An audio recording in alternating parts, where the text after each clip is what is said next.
This works. I hope this works. Hello. Okay, it's supposed to work. It's supposed to work. It better work.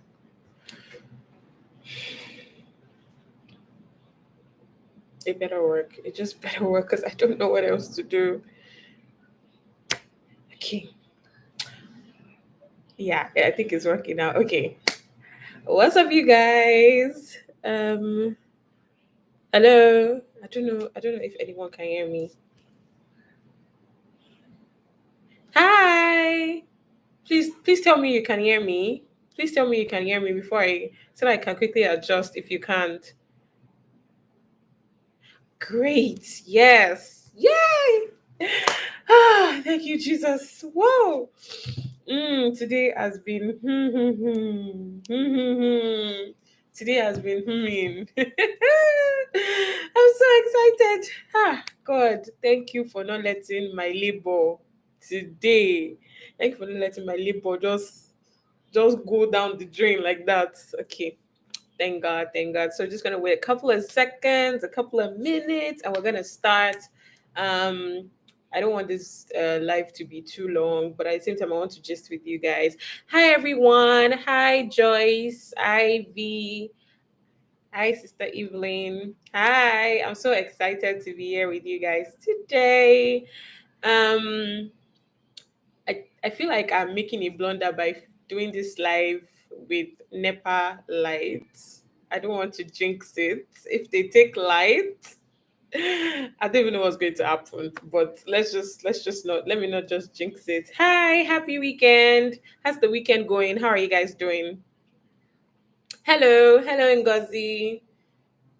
I want like a few more people to get in here and then I can start and tell you how today has been. Okay, I think I can just even gist you guys now. I'm telling you how today has been. So I woke up this morning. I knew I was going to do this live, but then I know that the webcam from my laptop is trash. It's not even anything to write home about.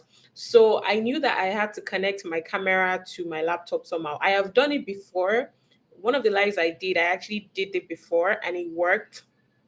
And then the last live I did, I just thought I was just gonna hook it and connect it and it was just going to work. And like 5 minutes to when the live started, I did that and it did not work and it did not. I was just so livid. I was so annoyed. But then today I was like, no, I have to figure this out. So we had to wake up very early this morning because we had church service.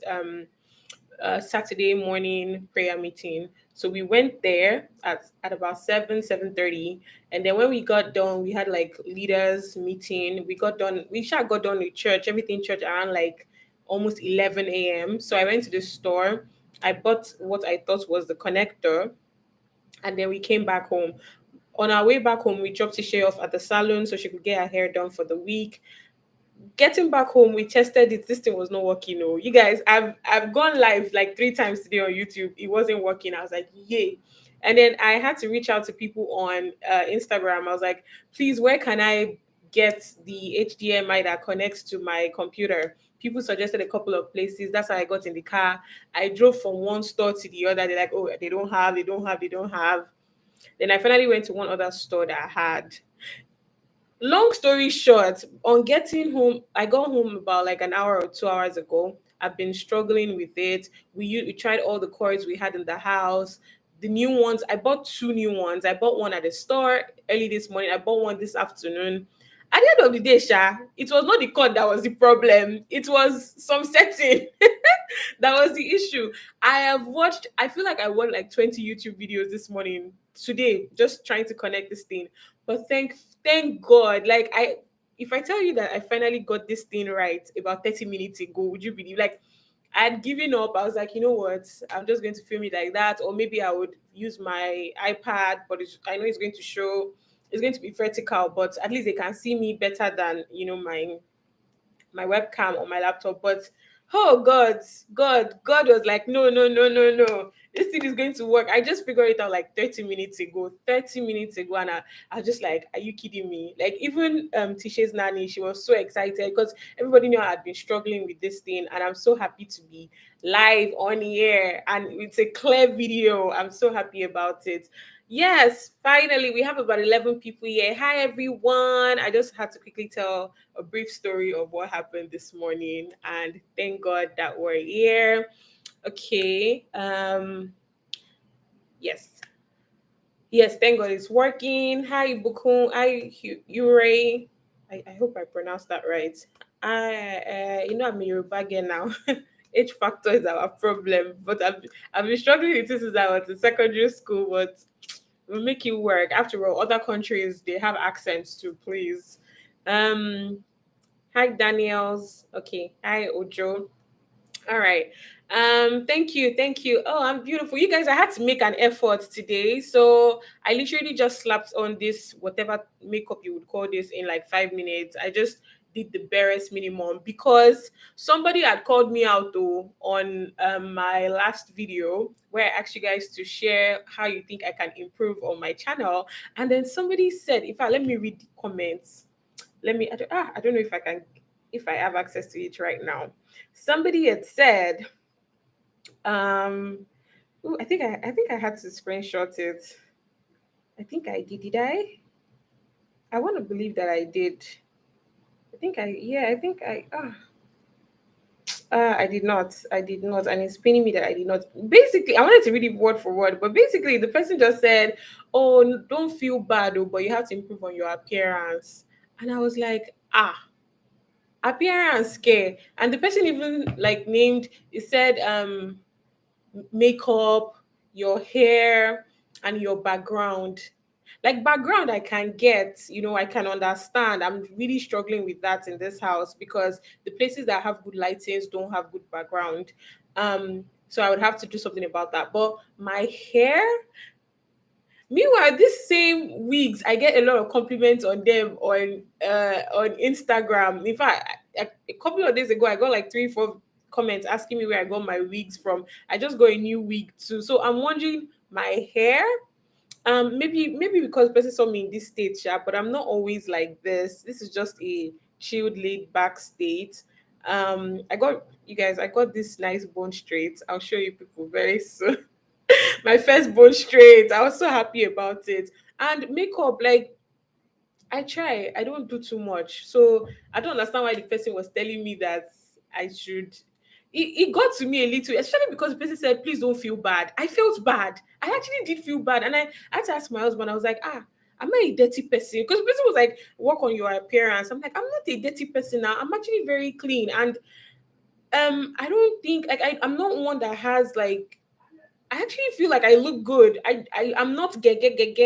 I don't have like makeup artist type makeup on my face, but I feel like I look good. So it was kind of shocking to me, Sha. Okay, this is a safe space. If you actually think that I'm supposed to improve on my look, please let me know because it's still shocking to me, Sha. But just let me know. Yeah, yeah. You have a natural beauty without doing anything. Keyboard warriors are you can't just please everyone. You can't be like other YouTubers. Exactly. Like, and I think I've said it a number of times that I'm not a makeup person. You know that the person actually got me thinking yesterday that Abi, I should quickly go and meet one makeup artist to teach me how to do makeup because I didn't understand. It's because I'm trying to look good. That's why I'm doing like microblading, micro shading so that I don't have to do so much. And then it just nothing wrong with your appearance, your beauty. Thank you, Jare. Eshe Jare. Thank you, my people. Thank you so much. Thank you.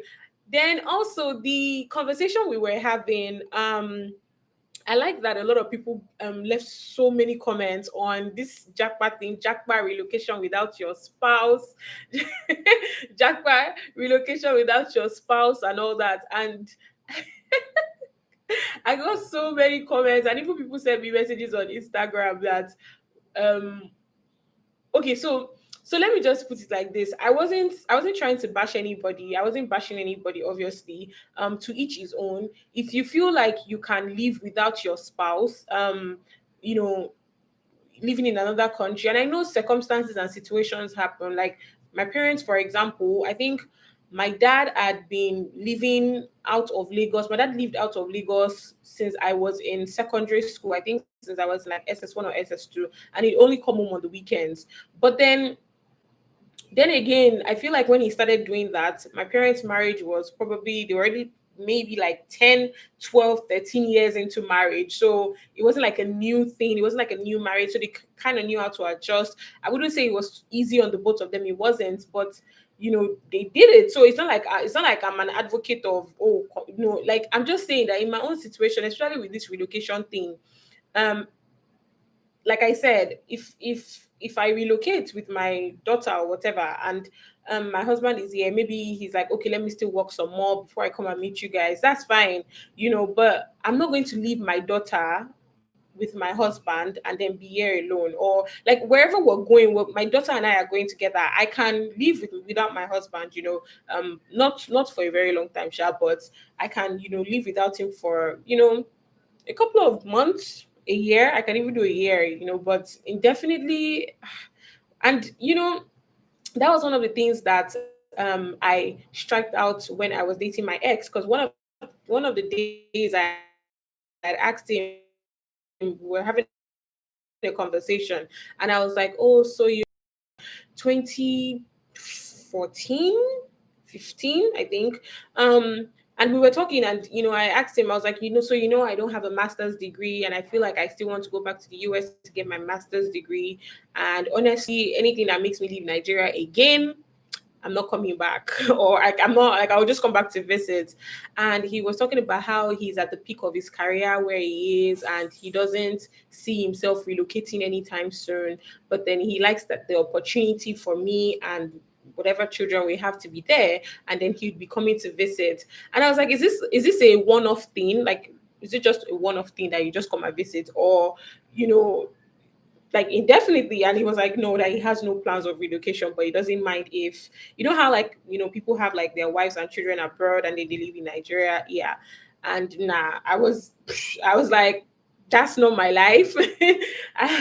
Personally, it's a personal decision. I don't want to, God forbid anything happens that forces me to, but I really don't want to.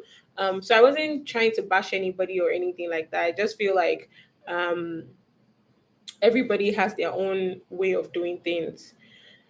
Yeah. Okay, so without much further ado, I think we should just go into the giveaways. I don't want to waste people's time so much. And then I, maybe after the giveaways, I don't know if we should have the conversation before the giveaways. I wanted to have a conversation, especially with people in the diaspora, about how you raise kids in the diaspora, because I had read on a platform where this mom had put that the children called child protective services on them, and said that they were beating them and they were maltreating them and things like that. And upon further investigation, they found out that it wasn't the case. They just found out that the older kid has a friend in foster care, and I guess the friend has been influencing the child negatively. And then the mom comes on the platform to just rant, and not rant in a bad way, like just cry out and be like, Gbemi, help me, what do I do? And she also was the one that said that the daughter has a child in, or well, has a friend in foster care, and she thinks that she's the one that is influencing them, and lying to CPS and calling child protective services and saying that their parents are maltreating them. And the case is like, well, the police didn't charge the case, because upon investigation they found out that it wasn't the case. But then I think CPS is still trying to do something about it, but hopefully they won't take their children away from them. And so she was just asking for advice on what she should do. And she's Nigerian, and of course in the comment section everybody was talking about bring them back. Okay, I think she also said it, that she was thinking of taking them bringing them to Nigeria to Nnewi. I think she's from Nnewi or something. That she was thinking of bringing them back to Nnewi and for them to grow up here. So I just said I was going to ask about that. I was going to talk about it in one of my vlogs, but I'm not sure yet. I was like, this is a perfect platform because I know that being going live, quite a number of people in the diaspora might be on here. So it'd be nice to just have a chit chat on what you think people can do. Um, I actually left a comment and I told her that personally I don't think relocating the child back to Nigeria or the children back to Nigeria would be the best solution. I may be wrong. I've never raised a kid abroad, so I don't know. I raised my kid in Nigeria.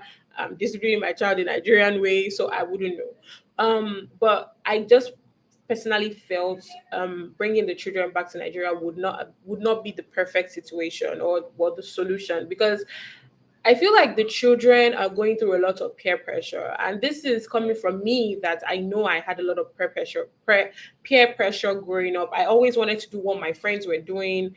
I think I've said it a million times. I always wanted to be part of the cool girls in school, part of the cool clique. So I would do almost anything to fit in, and I think that's the point where these kids are. I think self-esteem issues are also coming into play.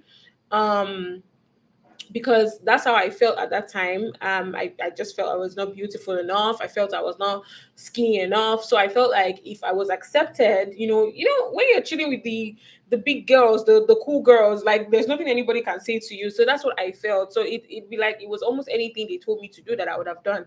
So I feel like that's what the kids are going through right now.